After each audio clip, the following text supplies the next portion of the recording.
Everybody get up, it's time to slam now. Come on and slam, and welcome to the jam. Come on and slam, if you wanna jam.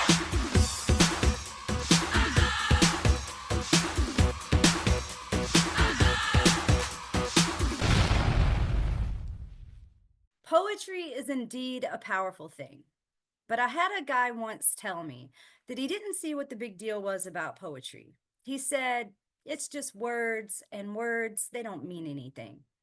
Well, I had some choice words for him, but I didn't say them. Instead, I told him about how I became a poet. I said, look, man, my dad was drunk outside the Mayflower restaurant the night he knelt down and placed his hand on my shoulder when I was 7. And he pointed up to a crescent moon with a star next to a steeple, and he said, look, remember this. And then he staggered off to the car. And y'all, he left me in the parking lot. And so I stared and stared until my eyes fell backwards into my face, became black holes, and sucked the moon out of the sky. Y'all, my dad taught me how to see, how to listen, taught me there is poetry in every instance, taught me to interpret the forgotten languages. Later on, when I was 8, he deemed our poem Invictus, wrote it on the back of his toolbox in black, and we would recite it over and over down long roads. Y'all, my dad taught me about long roads, taught me when you are fluent in the tongue of the world, you must also know control, taught me what it means to be a poet. When I was 5, no lie, a snake bit him, and I watched this man bend down, grab it by both ends, and bite that snake in half. My dad taught me how to hold the devil in my mouth, how to spit him back out, how to swallow sin and speak deliverance. Taught me this life will wiggle. You got to grab it by both ends. Now that he's dead, I tell the stars themselves, look, remember this. Every time a poem supernovas out the black hole of my pen, because I may be the vessel, but I am still the captain of the ship, and God may move through me, but I move the God in them. Then stagger off into the crowd while they lay hands on me like butterfly pins. This becomes reversed revival. The moment my foot leaves the stage, I am the one now led to slaughter, and you get to be the savior. So clear a path so my blood could Jordan its way to Jesus, spit in a stiff stanza to be a staff of Moses, with me rocking and a rolling on the waters of my passion, because I still to this day got all of Noah's wilderness, stampeding around in the ark of my rib. You call me lion, call me pigeon, call me shepherd, call me a crescent moon threatening a star at saber point, holding the entire night for ransom. By dawn, you will bear all your nakedness, a strip in each sentence. Tell me that shit ain't powerful. So the next time a poet says, look, you better be paying attention. I spent $300 on makeup, $200 more on hair products, and still couldn't cover up the ballistics of trauma. Couldn't flat iron out the breakage from the split ends of my roots. I sliced a smile into my face, thinking I could jack-o'-lantern my way into being more approachable. But it just left me hollow as a hollow point. You can throw Louis Vuitton on it, but it's still a wolf in designer clothing. You can muzzle a monster, but your blood's still gonna curdle when it stalks into the room. You could put a 3-piece suit on the devil and still smell the brimstone cologne seeping out his breast coat. People who've been through some shit, they just walk different. Must be the scope of their shadow. No color-corrected contacts are gonna counteract irises that seem too much too fast. There ain't enough conditioner in this world to smooth out my rough edges. I'm tattooed with triggers. Got me feeling more at ease teaching poetry in a detention facility than walking into an upscale art gallery. I've been trying to hide my history, glossing over the gunpowder with a magazine, because the elite will always find a way to display the shotgun of your shame. And isn't it funny how the person who is seen as a safe space can just as easily turn into a threat around those who never danced with danger? And I got a fistful of thorns in my jaw from doing the tango. I'm tired of trying to make everyone comfortable with my presence when we all been through something. Some just carry it better than others, and the rest of us, we carry it as our purpose. It becomes us. So you show me your hands, and I'll point to the creases of your prayers, the layers of dirt hidden there, and your lie of a clean innocence. Call me a devil, but no, that means I don't need an invitation to enter. You see, possession is a profession for those of us who had to fight for our right to be here. Go ahead, Clutch your pearls and purses when I walk into a room. I'm a thief, it's true, 'cause I steal the breath from the room. I'm a manipulator, it's true, 'cause I'll make you question your conscience, breed your bias into something beautiful, have you confused on the circumference of the halo, make you wonder who's a saint and who's a sinner, only to expose that there's no difference. So keep your Maybelline. So maybe I can stop playing make-believe that I need to cover up anything as a cover girl. I won't Revlon the revolver of my tongue any longer. You can keep your mantra that your body be a temple. I'll carry mine like God built me, a fucking arsenal. The day my TED Talk was released, I was so excited. My talk was called There's No Such Thing as a Bad Kid, based on my work in lockdown facilities. Now, most of the comments on YouTube were supportive, and then there was Tim, who commented, told by the person who looks like she burnt down an orphanage in her childhood. Ouch. Dear Tim, how did you find out? What gave it away? Was it the soot on my fingers, the burnt shoelace? Or was it the children running in all directions to their freedom? You're right. I burned it down. I did it for every child in the foster system who got sexually assaulted behind closed doors and paperwork, children who were told their trauma wasn't valid enough for violent outbursts, teens, my own students, who cut off ankle bracelet monitors to break out the group home because they weren't safe enough. So I showed up on the front porch, my voice a torch, my tongue a pitchfork, to show them how bright a heart could burn, how love can break bricks down and infiltrate oppressive systems, how the flicker of passion can backdraft a building into belief and hope. What you think I did the talk for? What was I supposed to look like, Tim? Polished, perfect hair and skin? Like I wasn't supposed to come out the flames of hell with no split ends? Don't you know that judgments are reserved for those privileged enough to have never seen horror? Don't you know that knights in shining armor are liars who have never seen battle? It's the warriors with dented metal you want fighting for your honor. Tim, I'm sorry. I'm sorry I didn't make it to your childhood in time to burn it down for you. Didn't stop the shadows from staining your eyes with defense mechanisms to protect the little boy who slumbers within them. But honey, now that you know what a hero looks like, maybe you can become one of them.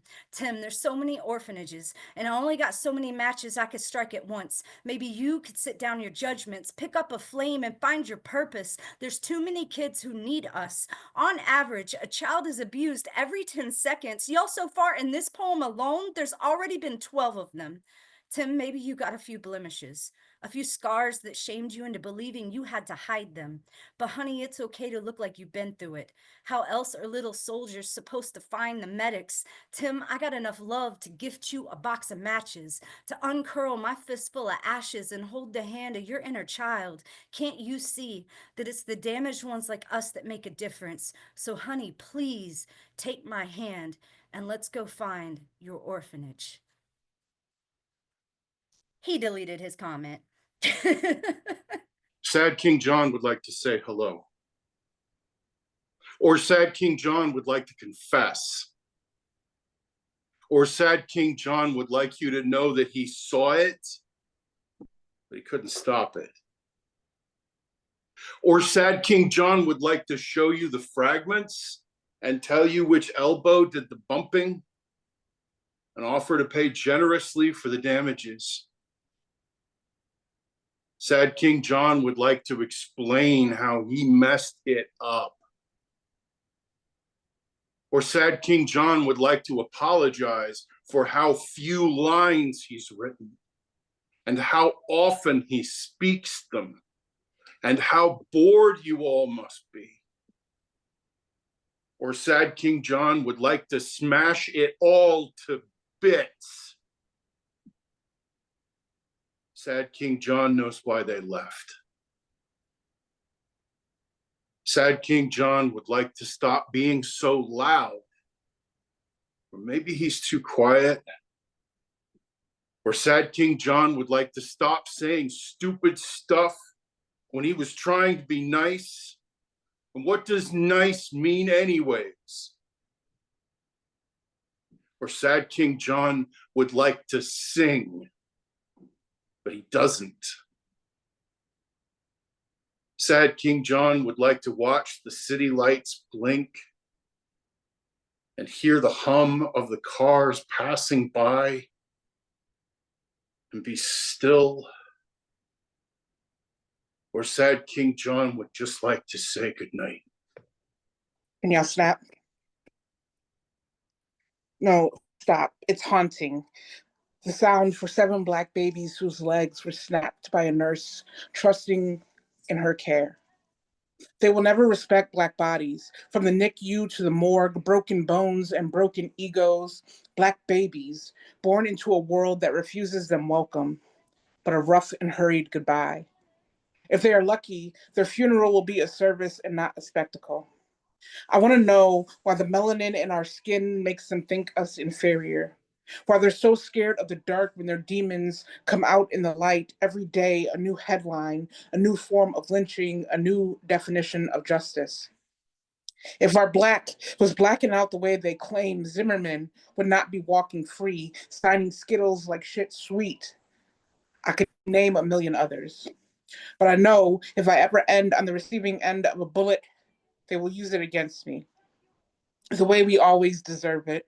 How they built a country on our backs and then claimed us homeless. Coronated us welfare queens while denying us the history of our own royal bloodlines. Replaced it with a womb, to school, to prison, to tomb pipeline.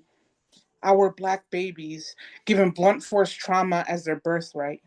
Meant to be so much more, but a nurse would rather break their ankles before they could walk. It feels like Kunta with his leg cut off, and they dig his grave outside while he's still alive. And the problem is, I don't know what to do anymore. Because these poems ain't keeping nobody but me alive. And I won't be quiet. I can't be quiet. Because they don't respect our silence either. They just pretend like we asked for it. There's a platform. It's got not so it's referred to in the hip hop world as what's called a bar. All right, whatever. Look, so at the Triwizard tournament, Harry Potter's there, but America's School of Witchcraft and Wizardry didn't get no invite. And I mean, like, I get it, but I also think it's like a little dumb not to let us in the door. Okay, so you see dumb, like not smart, or to like let us in the door, like available to. But then there's also a guy named. All right, never mind. Whatever. It's like, because if we had been there, we would have given that old Voldemort a what for. I would have had us bring in an AK and make sure nobody's getting Avada cadavered. But go ahead and bring a body bag because, we're going to have a cadaver. He's not the only one who's got them deathly hollows. I've also got a chamber of secrets. You could let him be the Dark Lord. I'm going to be luminous the way I'm lighting up the place, not just his nose. I'll put another set of holes in his face. No, we are not scared of the smoke. Hell, even my girl knows how to Hufflepuff. If you ain't caught by the Raven's Claw, then you can sure as hell catch this desert eagle beak. We ain't scared of a snake in the grass, in the garden, or the cemetery.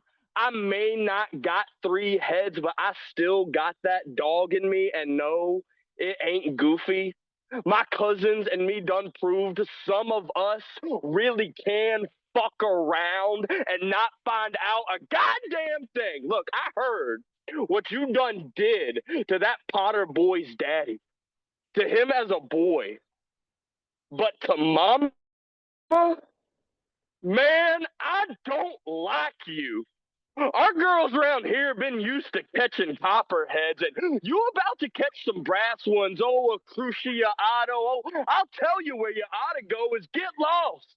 I mean, if I could have been there, I would have told those old Slytherins, you need to quit trying to slide in. I mean, Snape, I like you, but God bless your heart.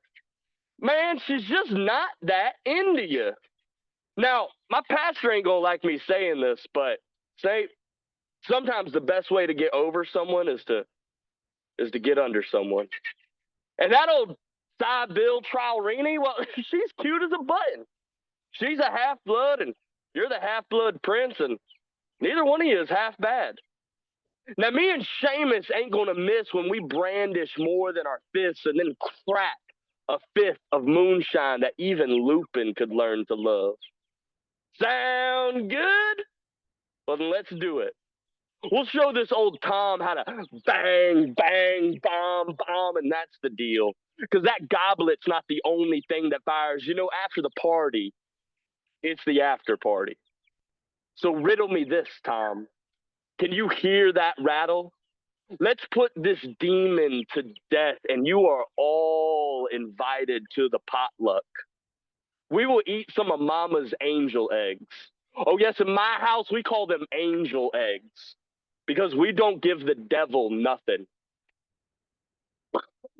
In the third grade, I was one of 5 non-Caucasian kids in the class. Honestly, I can barely remember my teacher's name, but I do remember the peanut butter and jelly sandwiches my mom made me for lunch. This was a necessity. To me, peanut butter and jelly sandwiches were the recipe or key to assimilation, a golden ticket to acceptance, the American dream cut in triangle slices with no crust. My way of eating something American without being made fun of for being different, without being made fun of for being an immigrant. Didn't always love cafeteria food. Unseasoned food splattered in a tray made me nauseous. And what the hell is a sloppy Joe?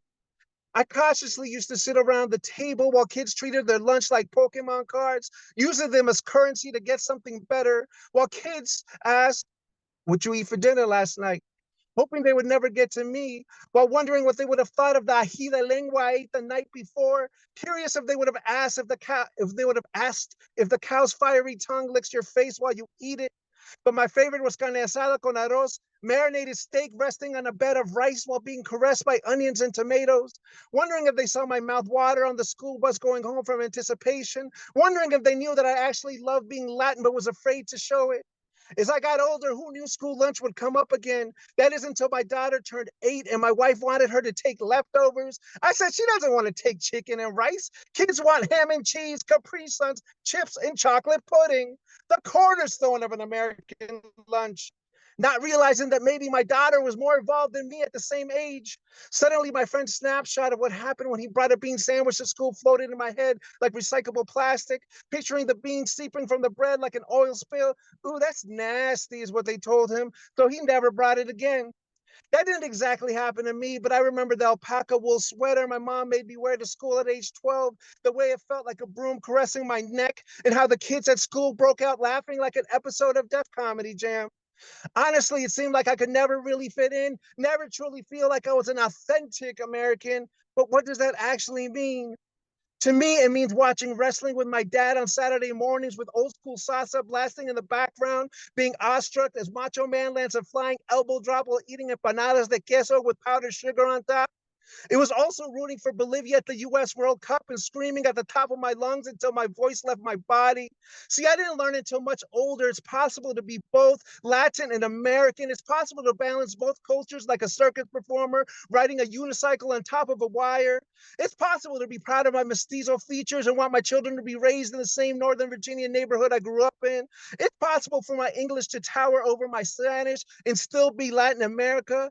And it's definitely possible to want to eat peanut butter and jelly sandwiches because it reminds me of elementary school, and eat carne asada con arroz because it reminds me of being Bolivian.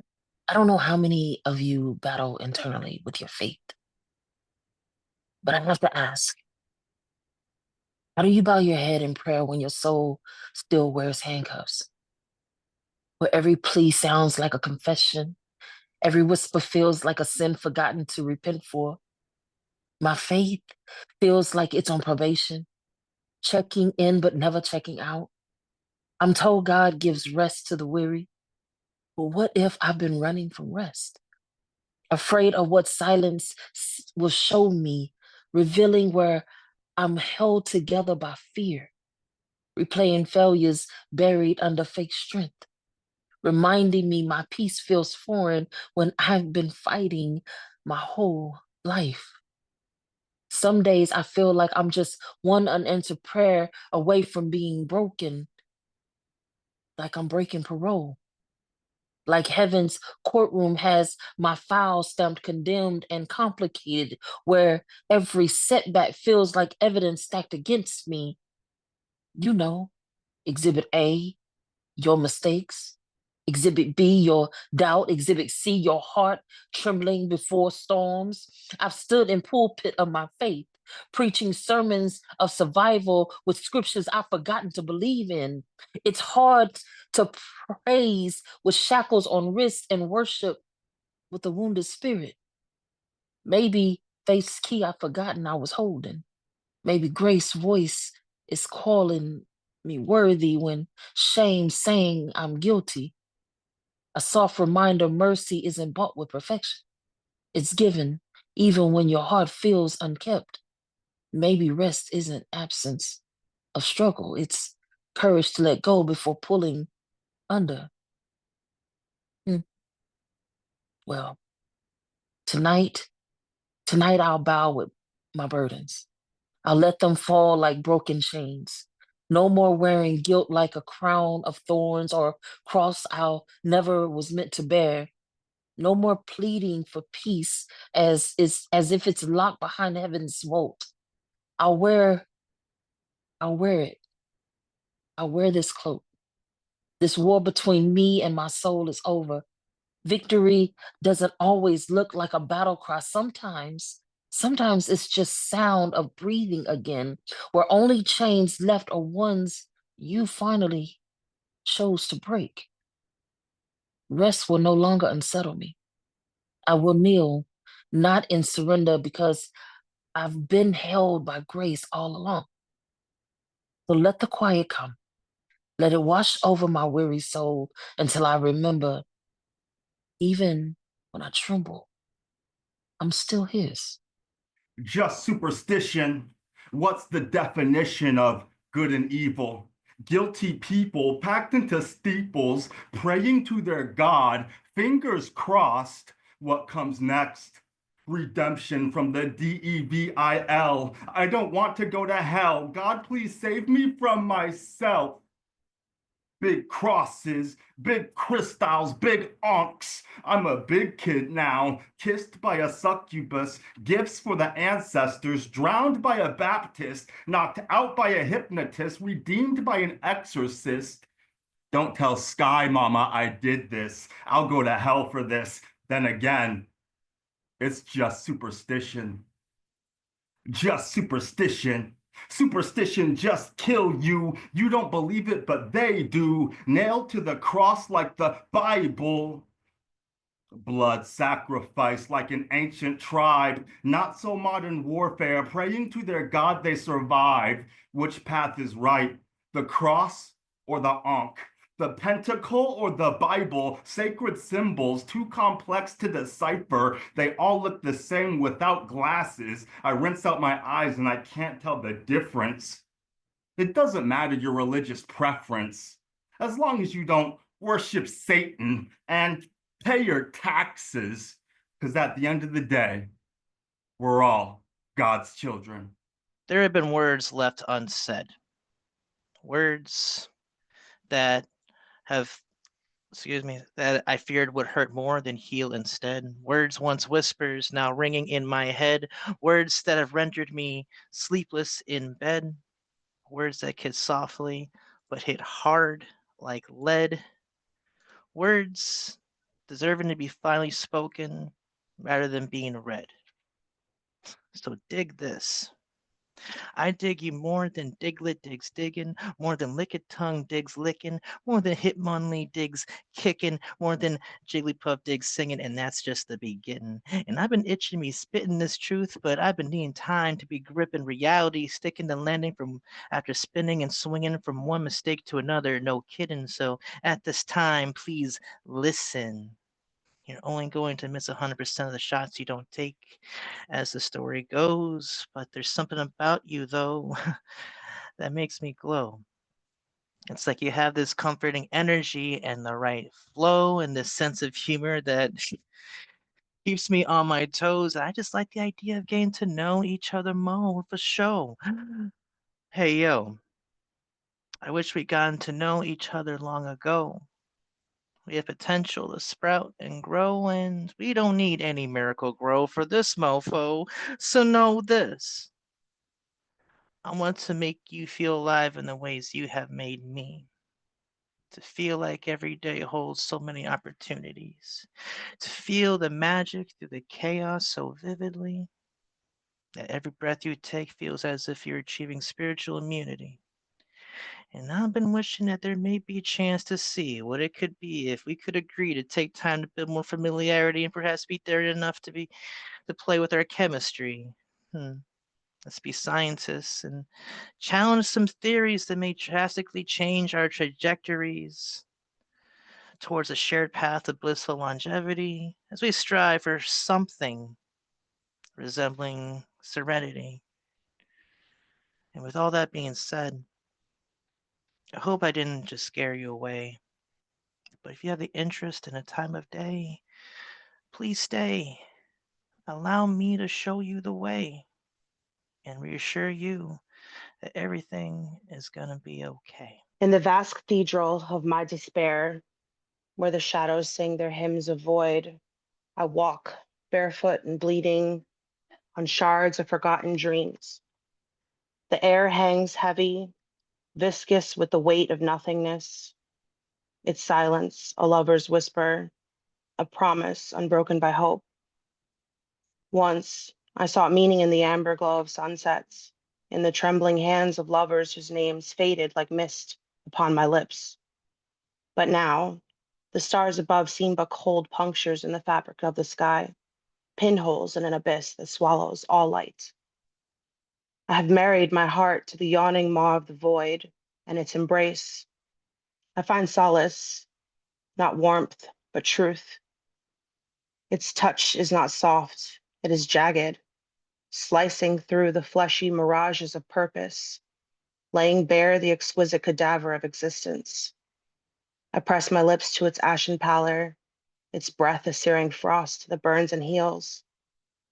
I seek not salvation, but reflection, a mirror within which my soul might vanish entirely.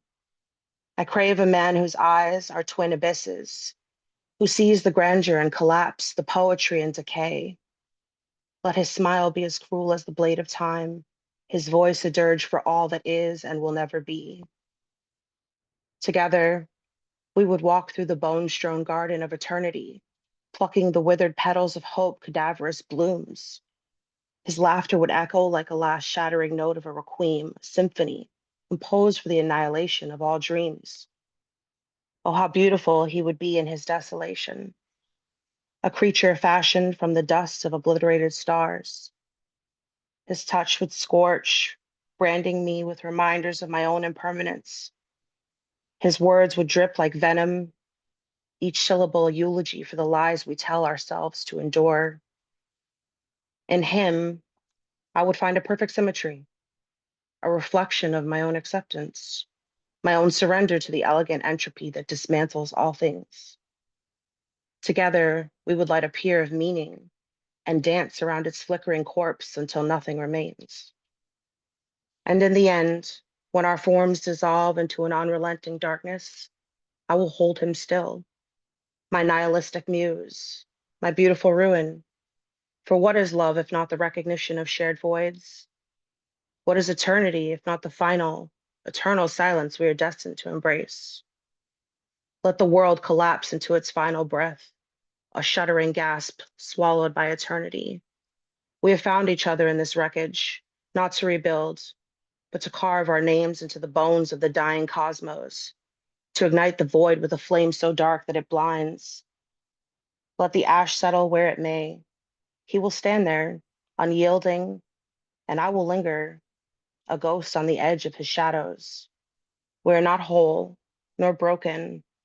We're the echo of oblivion's song, the unspoken desires of the abyss, forever, and yet never enough.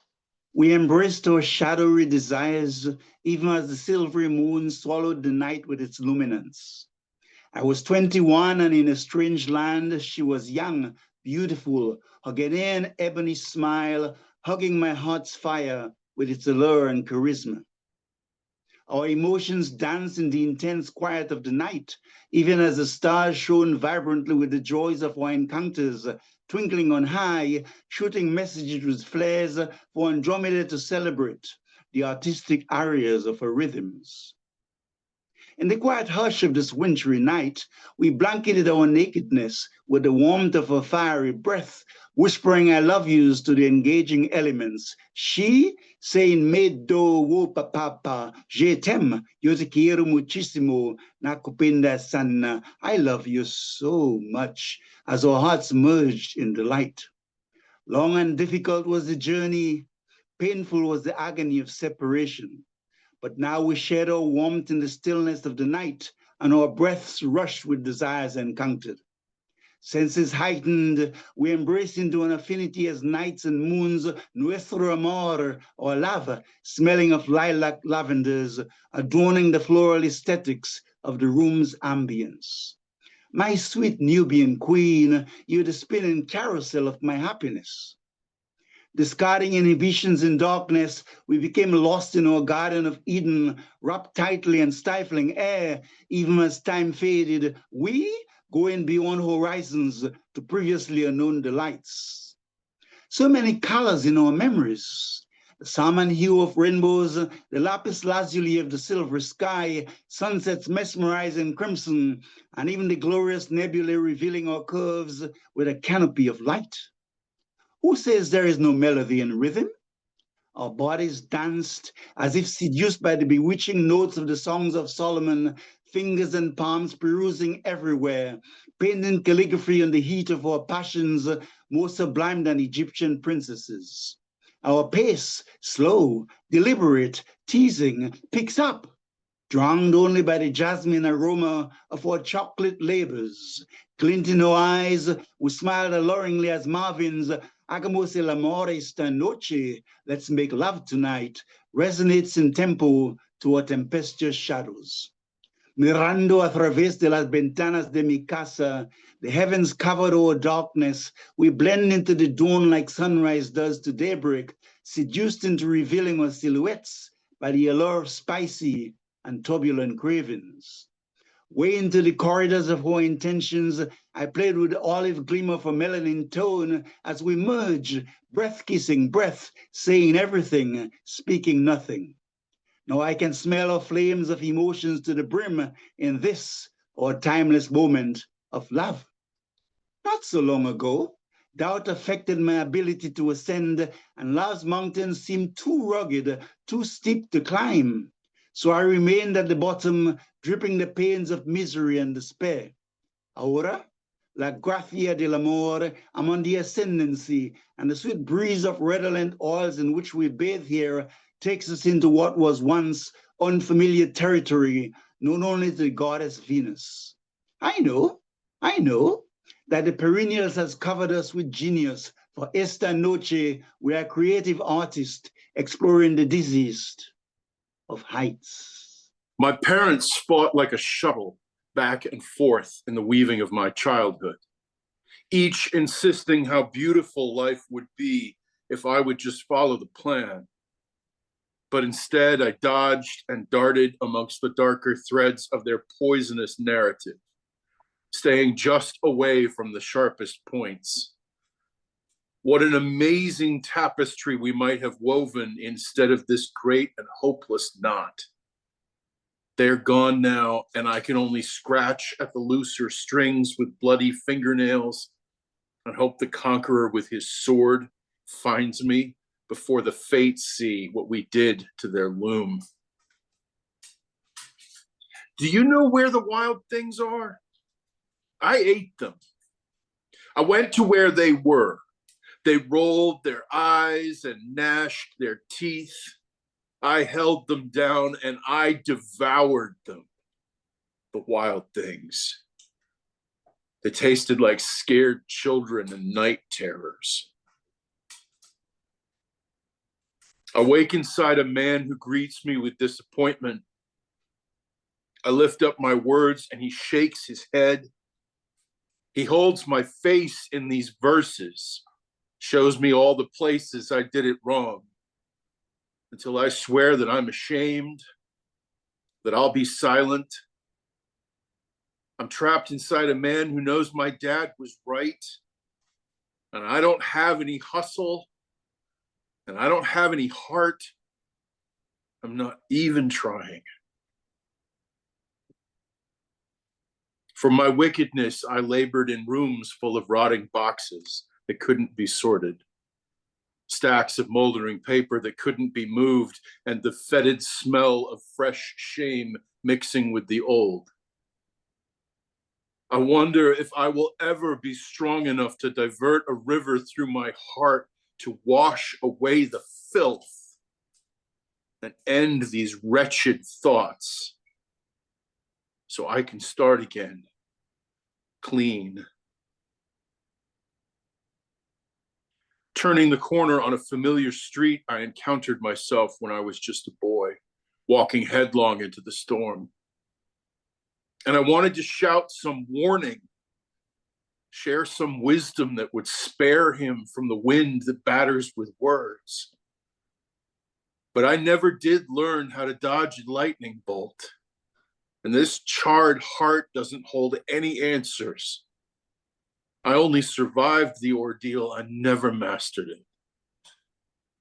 So I watched him go alone and unprepared into the rain, as I stood silently, twisting tragedy into verses he'll write someday. I read about a man who was amazing at math after he woke from a brutal beating. He said he saw the world in fractals he could draw by hand. When I woke from my beating, what was I? I shake my tiny fists at the sky, but the thunder isn't listening, and the rain doesn't care. I want to draw a mustache on the Mona Lisa, or light her on fire. Sledgehammer the Sistine Chapel. Delete Michael Jackson's Thriller album off the airways and memories. Strangle Edgar Allan Poe's Raven while wearing butterfly dandelion rain boots. Screaming buckshot birds, razor blade ballistics. Remember him, nevermore, nevermore. 4 forget 7 scores and 8 symphonies ago. Don't just cut the legs off the piano. Throw it off Mount Doom along with the tales of 2 cities. Let those skeleton ivory keys bleed out obscurity. Replace Dandelion Daniel Day-Lewis with undirected incense. Smoke rising on fire with no direction. Art comes from an abundance of scarcity. We have an abundance of abandoned ambulances. We are becoming a craft built on the bones of all our broken stars, hung in the sky by sinew, grinding trailer parks on fire, beauty at the cost of blood.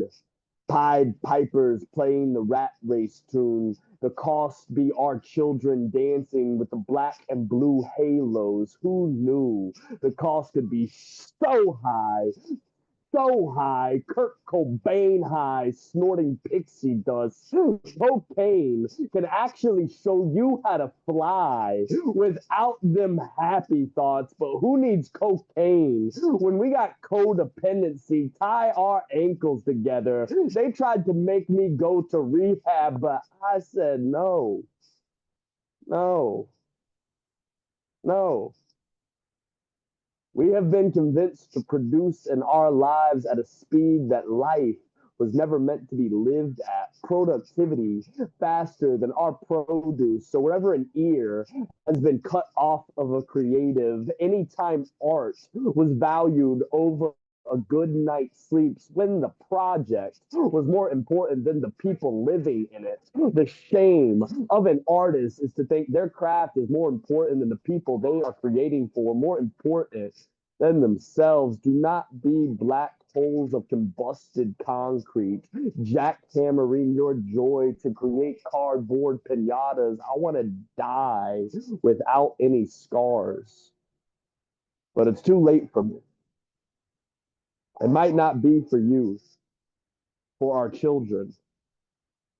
I want us to return our bodies and souls in better conditions than we found them. My prayer for you is that you learn to enjoy your body, mind, and spirit the same way you enjoy a sunset waterfall, or elephant with pure delight and no ego. I hope you sleep tonight.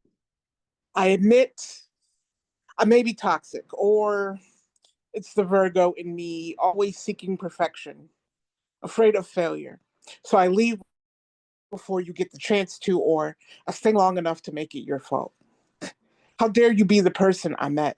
My own self destruction, self sabotage. I knew you'd break my heart before I gave it to you. That's why I gave it to you. Because no one could break my heart better than I can. Maybe I needed a muse. This notebook has been harder to fill lately, or I convinced myself I deserved the world and Saturn seemed good for the taking. The truth is, I mistook your rings for halos. I never loved you. And there's that toxicity again, crocheting its way through my masculinity, thinking you soft, hoping your maternal instinct be stronger than your self respect. You are not allowed to hate me. I hope every time he makes you smile, it reminds you of me. And every time you fuck him, I hope you whisper my name and remember I did it better. Just never perfect. But neither were you. A Virgo's worst nightmare.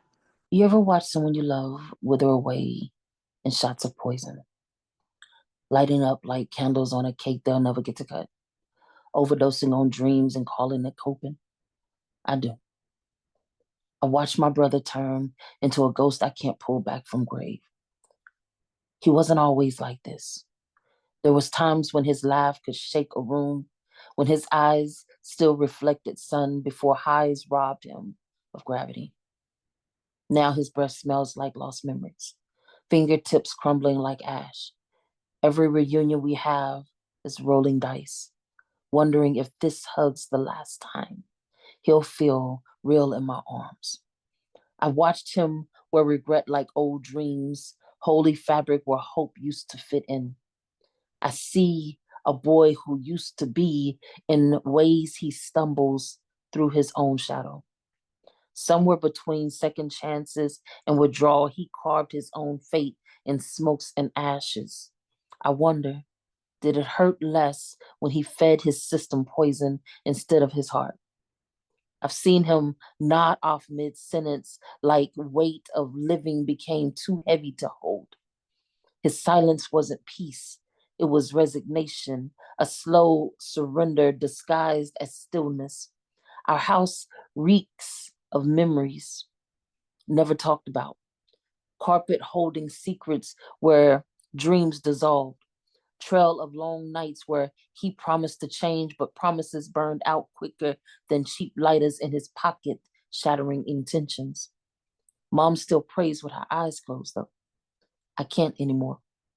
I watch everything from twitching in his jaw, the slow collapse in his body, like a building with no foundation left to hold up. And it feels like every time I say goodbye, it could be my last. They say addiction kills slowly, but it kills everyone watching too. I mourn him 100 times before his heart ever stops beating. I keep waiting for the phone to ring, for someone to tell me he finally went up in his own flames. Until then, I pray. I pray he remembers that. I pray he remembers what life tastes like without the bitter drip. Pray his story ends with redemption, not another relapse. Pray he'll inhale something other than smoke and sorrow, that he'll remember what his real name sounds like before burn consumes him whole. Because no one deserves to go up in smoke. These days, I'd be more of a sinking ship rather than a mermaid, a sight to behold or something to escape before it's too late rather than something to believe in or wonder about. I am both ship and the captain that goes down while everyone jumps to save themselves. And someday, they will explore my ruins on the ocean floor when they deem me safe enough to interact with. By that time, I'm sure others will have made use of my broken bits. Bottom feeders will hide in my cracks, octopi nestled in my hollowness. Starfish will nibble at the deck or the bow, and they will call me Atlantis, the lost city philosophers both joke and romanticize about. When it is time for the expedition, they will find my mother, the iceberg, and my family, the string quartet playing their violins, music of pity, in denial of yet another sinking ship.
The light inside your pen and the aureole of your voice are two totally different entities, auditory and literary, speaking and writing, two forms of expression, open windows for perception.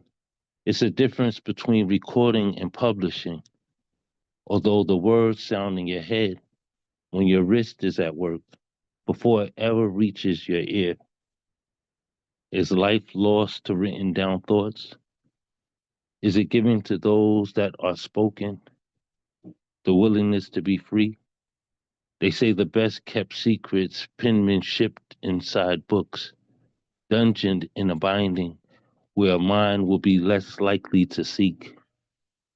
Others say the freedom in one's speech is the boldest display of God-given autonomy, often sword swung in battle. Wars fought for bioethical philosophy, but people will pick apart the parts of your sharings that resonates best to their own situations. And after you make your presence known, they will hire you, deny you, and attempt to confine you for either or both of those found freedoms. But don't let perception become fear-fed to breed, because it will haunt your spirit throughout the housing of your body. It is there you will cease to live.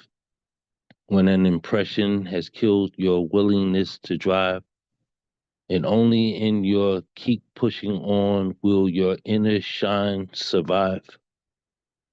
So when the doors open and they seek to find me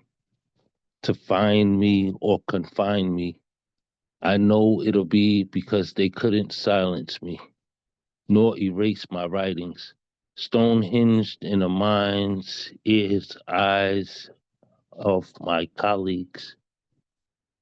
And so they'll attempt to destroy me. Others may seek to employ me, confiscate my authority or literary authorings, to realign my directives, and all conspire my royalties. And though I pray they do it for the message, my purpose and pledges, the heart in my poetry, I fear their loyalty is for the voice of me, the pipes that pipers gapped generations.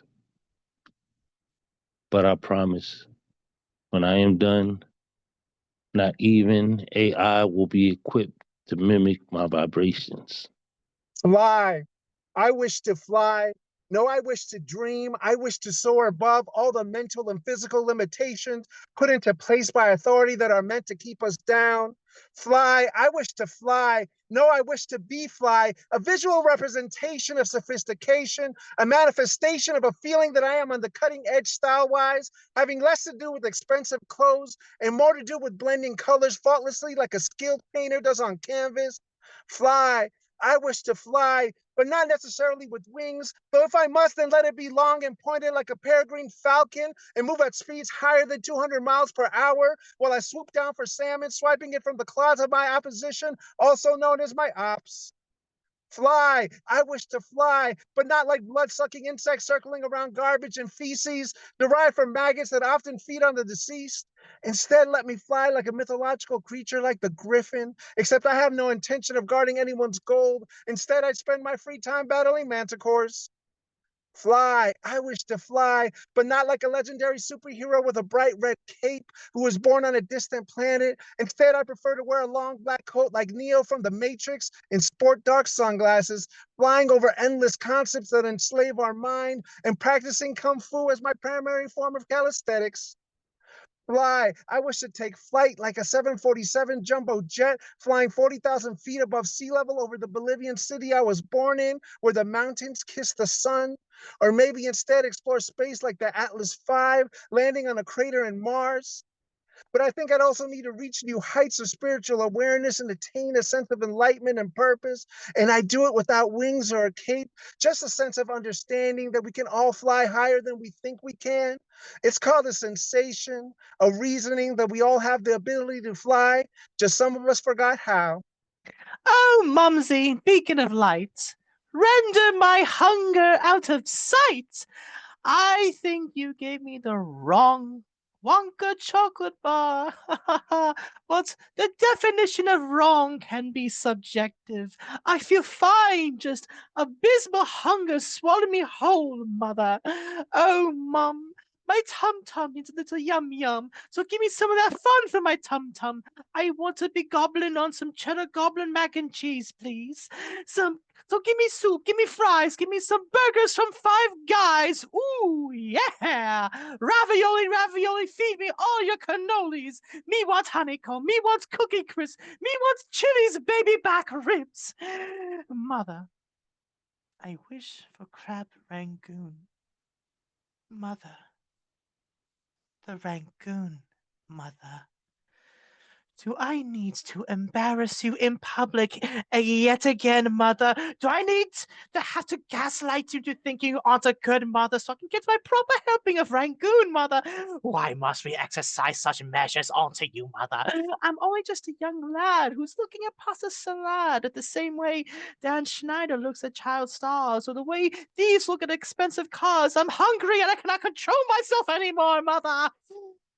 I will flip this peaceful afternoon into hell on earth if you don't give me the food, specifically the Rangoon, mother.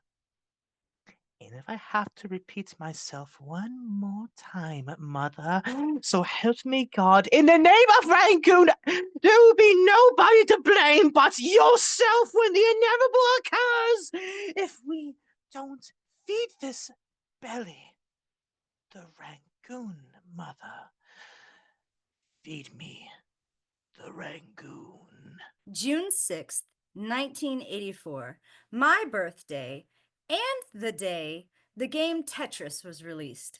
You know, the one with the blocks that fall and that banger of a song. Do do do do do do do do do do do do. You could say I was born, nay, destined to beat the game. Now, in case you're not a nerd like me, there's only around 3 versions of the game you can beat. Shout out to Willis Gibson, age 13, who finally beat the original Tetris by crashing the game at level 157. The version I beat was on PlayStation. Picture it. The year is 2004. I'm at a party feeling hella socially awkward, and there it was in all its glory, a controller, and those multicolored blocks on the screen like it was set up just for me. Now, around level 67, people started to notice on their way to the bathroom. A crowd gathered on the couches. Everyone was cheering me on, bumping with the song, do do do do do do do do do do do do. But I couldn't hear them. I was in the zone. Suddenly, the screen went black. Everyone gasped before pixelated fireworks burst above the words, "You won." The room went wild. Then everybody left, went back to the party. So I just hit the reset button. Anyway, did you know Tetris has its own medical condition? It's called the Tetris effect, an occurrence where people spend so much time on an activity that it starts to pattern their thoughts. In 1994, a study showed after long days of Tetris, gamers would lie awake and still see the shapes fall in the darkness. Tetris was actually the first game played in space, proving that even when no one's around to see you win, you're still compelled to beat the game. Did y'all hear that? Do do do do do do do do do do do. Where did everybody go? How did I get so alone? Can anyone hear me over this song? Do do do do do do. How long have I been playing? Stuck in a cycle of achievement, projects piling like boxes to knock out the finish line, only for the dopamine to crash beneath my fingers. The truth is, no one gives a shit if you win. All you get is crappy fireworks and 2 little words before it begins again. Do do do do do do do. And the better you do, the faster the blocks come at you. The more you're expected to improve, to prove you deserve a place in the room. But the room is just another box. Tetrominoes are made up of 4 squares, like 4 walls, and 5 shapes, 5 days without any breaks. It never shuts off. There is no boss. You are the boss. Do do do do do do do. There's never enough time. Everything just gets louder, faster, cramming yourself into a calendar till your shoulders become T-squares, turning with your to-do list. Sacrifice everything till your buried and busted bones turn to dust under your accomplishments, because no one puts their career bio on the funeral pamphlet. You could say, I was born to die by the game, because I never got the confidence to be enough at a party, let alone a conference, without having to prove I'm good at something. Pivoting my symmetry to fit into society. When did captivity equal safety? Dear Willis, the price for winning is to become the pattern. I hope you enjoyed your fireworks while they lasted. You don't have to keep the levels stacking. You're worthy. Without those 2 little words flashing, you won. Be careful it doesn't become the only thing carved on your tombstone. He was cute till he called me a bitch. Then I was like, bitch? Bitch. Honey, after the club, when I took you home, told you I was done to put your pants back on and go back to your yard, you looked at me as if you'd never seen a dog before. To the boys I've broken, yes, I enjoyed the snap crackle pop of your pleas between sheets. Your inferiority was my breakfast for an unbalanced morning. You didn't know that when you starve a bitch in heat, she will bite the hand that feeds. She will feast on men who claim to be wolves. For years, I swallowed spoonfuls of your spite every time the spittle of my shine leaked from my lips. The only language you ever listened to was these hips. Couldn't stand to see me on stage like a big dog, but you forget. Shakira also sang about a she-wolf, how these thighs rise with the moon, can bury you under opal ovaries in bloom. Honey, women can be hunters too. You can also be seen as a piece of meat, food.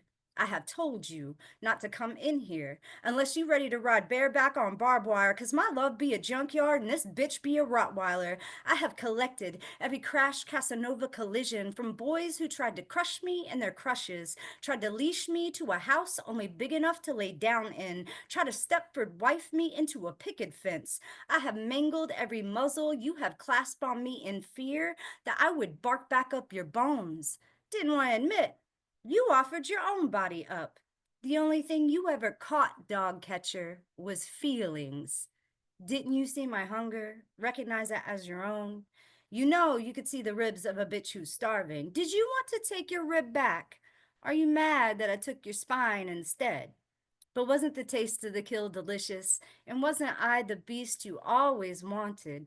You knew what this was by the growl in my groin. You were dinner. Just 3 courses steaming against a bedpost. Your ego, my dessert. Oh, honey, didn't you see my teeth from the dance floor? When I was growing up, there was this song that my parents played in the car all the time. And it's an old country song, all right? And I forgot about it until about a few years ago. I was standing in a department store and it came on. And I immediately started crying because I realized why they played that song. So the song is called Coward of the County, and it goes, promise me, son, not to do the things I've done. Walk away from trouble when you can. Now it won't mean you're weak if you turn the other cheek. I hope you're old enough to understand. Son, you don't have to fight to be a man. My dad was one tough son of a bitch, came up from nothing, deep in the mountains of Chucky, Tennessee, a real mountains man, a real cowboy. That's why he named me Shane.